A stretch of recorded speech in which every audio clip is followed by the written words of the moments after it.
నమస్కారం. ఈ BJP BRS నాయకుల పోటీ వల్ల ప్రజలకు కన్ఫ్యూజ్ క్రియేట్ చేసే ప్రయత్నం చేస్తున్నాయి ఈ రెండు పార్టీలు. ఒకవైపు ఏమో బీఆర్ఎస్లో కేటీఆర్ హరీష్ రావుల పంచాయతీ, ఇంకొక వైపు ఏమో కిషన్ రెడ్డి తర్వాత బండి సంజయ ఈటెల రాజేందర్ అనే పంచాయతీలో వీళ్ళు వక్తృత్వ పోటీలు పెట్టుకున్నట్టుగా వీళ్ళు లీడర్షిప్ పోటీలు పెట్టుకుంటున్న పరిస్థితి మనం గమనిస్తున్నాం.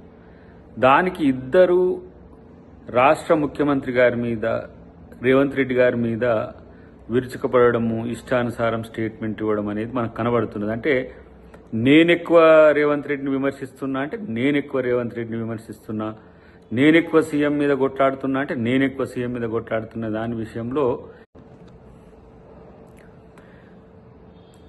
ఇవాళ నాయకునిగా ఎదగాలనుకున్న ప్రతి ఓడు ఇవాళ ముఖ్యమంత్రి గారిని టార్గెట్ చేసి ఇష్టానుసారంగా మాట్లాడుతున్నారు. తస్మాత్ జాగ్రత్త.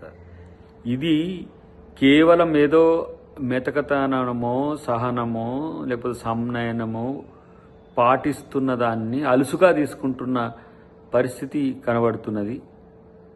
మీరు మాట్లాడిన మాటలో, మీరు చేసే స్టేట్మెంట్సో కాంగ్రెస్ పార్టీ ఎవరో చేయలేక కాదు, ఇలాంటి పనికి మాలిన చెత్త కామెంట్స్ను సభ్య సమాజం మరి మీరు మాట్లాడితే అంగీకరిస్తుంది అన్నట్టుగా మాట్లాడుతున్నారో నాకేం అర్థం కావట్లేదు. ఇలా కాంగ్రెస్ పార్టీ నాయకులు ఎప్పుడైనా మాట్లాడితే వాళ్ళ మీద మీరు విరుచుకపడతారు కదా, మరి ఇలా మీరు మాట్లాడుతున్న తీరుని చూసి సభ్య సమాజం సిగ్గుపడదా? ఇదేనా ముఖ్యమంత్రి గారికి మీరిచ్చే ఏమంటాం మర్యాద? ఇదేనా మీరు? అట్లే మీరు మూసీ మీద రాద్ధాంతం చేసిండ్రు, మూసీలో 3 గంటలు పండుకున్నారు. మూసీలో ఈరోజు జరుగుతున్న అభివృద్ధిని అడ్డుకోవడానికి మీరు ఒక ప్రయత్నం చేసిండ్రు. రెండవది హైడ్రా. బీఆర్ఎస్ వాళ్ళు అక్రమంగా చెరువులను, నాలాలను కబ్జా చేసేందుకు హక్కు కొంతమంది కల్పిస్తే వాళ్ళు కాపాడడానికి ప్రయత్నం చేస్తుంటే మీరు వాళ్ళకు సగబలుకుంటూ ఇలా హైడ్రా చేస్తున్నది తప్పు అని చెప్పి చేసే ప్రయత్నం చేస్తున్నారు. హైడ్రా సెంట్రల్ చట్టాల ప్రకారము, స్టేట్ చట్టాల ప్రకారం ఏర్పాటు చేసిన ఒక వ్యవస్థ. ఇంకా దానికి మరింత పదును పెట్టి ప్రజల ఆస్తులను, చెరువులను, నాలాలను, రోడ్లను, కబ్జాలను ఈరోజు కాపాడేందుకు పెట్టిన వ్యవస్థ దాని.